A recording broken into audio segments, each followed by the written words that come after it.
Now, on the topic of structural adjustment, on the topic of the economy, on the topic of subsidies,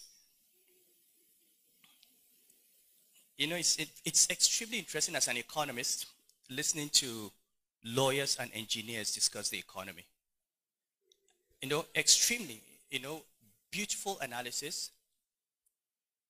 To be honest, I can stand here today and I can give a few points that are contrary, a few points that explain perhaps what we're going through and how it was totally predictable, most of it, and maybe avoidable.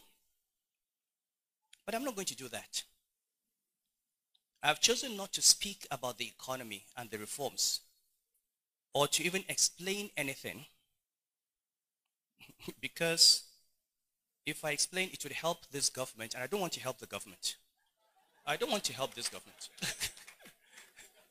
You know, they're my friends. If they don't behave like friends, I don't behave like a friend. So I watch them being stewed, and they don't even have people with credibility who can come and explain what they're doing. But I'm not going to help. I started out helping, but I'm not going to help. I'm not going to discuss it. Let them come and explain to Nigerians why the policies that are being pursued are being pursued. And meanwhile, I'm watching a very nice movie with popcorn in my hands. I'm watching them stew. But I will say one thing. What we are going through today is at least in part, not totally, at least in part, a necessary consequence of decades of irresponsible economic management.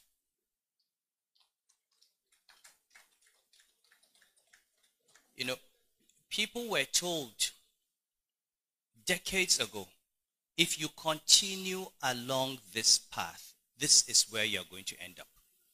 If you continue, this is where you're going to end up. And they refused to listen.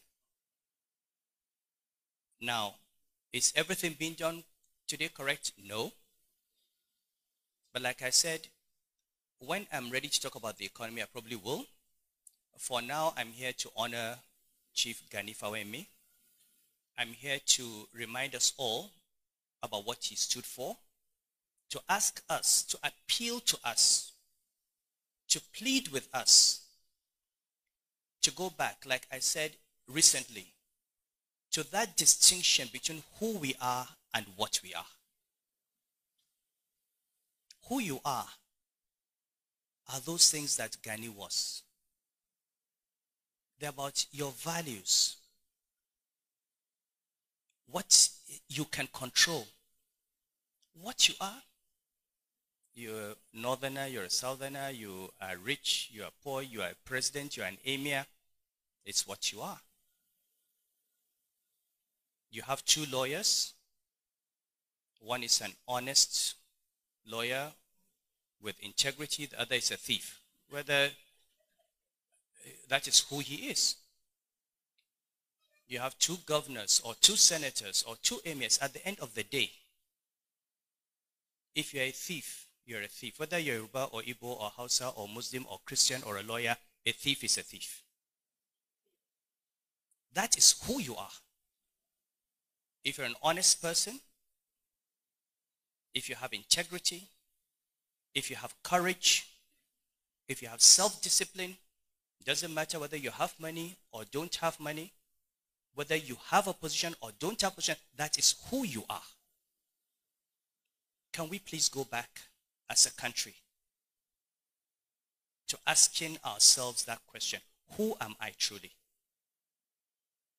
You look at your own life. You've gone through many stages of what. I was a student. I was a banker. I was governor of central bank. I was an emir. I was a dethroned emir. I'm an emir. That is all what I am. That's all what I am. But I take pride that all the friends who knew me 50 years ago will say I am the same person that they knew 50 years ago. And that is who I am. You may not like it, but that's who I am. Can we please begin to ask ourselves and stop taking pride in these ephemeral, fake things that we have. People get into power, they clothe themselves in power given to them by the Constitution and the law, and they think it belongs to them. People struggle to get into office, and they have no idea what to do with it. You go to office and you make money. Why do you want to go into politics to make money? Go into business. Look at Aliko Dangote. He's not a governor. He has money. Go and be an Aliko Dangote. Why do you want to be a governor or a minister to make money? If you want money, go and be a businessman. You go into government to serve the people. If you do not want to serve the people, don't go into government. Simple. But the way we've degraded public office and the way civil society, if we go back to Antonio Gramsci, the way civil society has allowed itself to be incorporated into the processes and programs of political society is what has destroyed this nation. Who is there to hold political society to account? Where is the Nigeria Bar Association? Where is the Nigeria Labour Congress? NLC, where are the Hassan Sumonus of today? Where are the journalists? Where are the academics? Where are the public intellectuals? Everybody has gone into political society. Everybody, if you're not in there, you're looking for a contract, or you're looking for an appointment, or you're looking for some favor, and therefore you cannot face political society and hold political society to account. And this is exactly what Antonio Gramsci talked about when he analyzed the hegemonic state. And this is what we're becoming. So I'm speaking at an MBA conference because you are a critical part of civil society. You are the ones who stand up for human rights. You are the ones who stand up for the rule of law. I thank my brother Femi Falana. When we had this funny judgment by the Federal High Court, he came out and spoke about it. I'm not a lawyer, but even as a non-lawyer, I know Federal High Court has no jurisdiction on chieftaincy matters.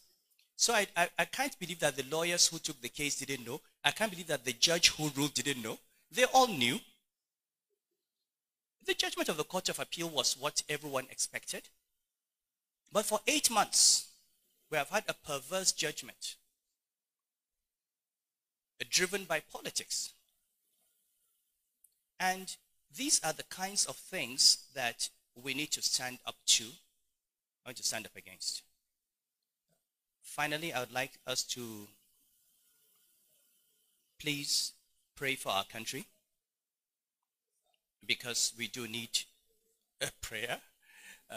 I think there's just so much happening now, but the only good thing for me as an economist is I know that no matter how long a crisis is, with the right policies you come out of it. This darkness is not going to be here forever. Let us remain hopeful. Okay? Let us all work in our own way to contribute. Advice, criticism, bring in investors, and also let us see the good in our country, because there is a lot of good that's happening as well. Maybe not where we're looking, but let us continue to look at the good things and hope that we'll see more and more of that. I'd like to thank you once more for giving me the honor. It's a great honor for me to speak on behalf of someone that I consider a personal hero. I would like to hope that after this, we are going to see more and more Gani Fawehinmis in the legal profession. Thank you.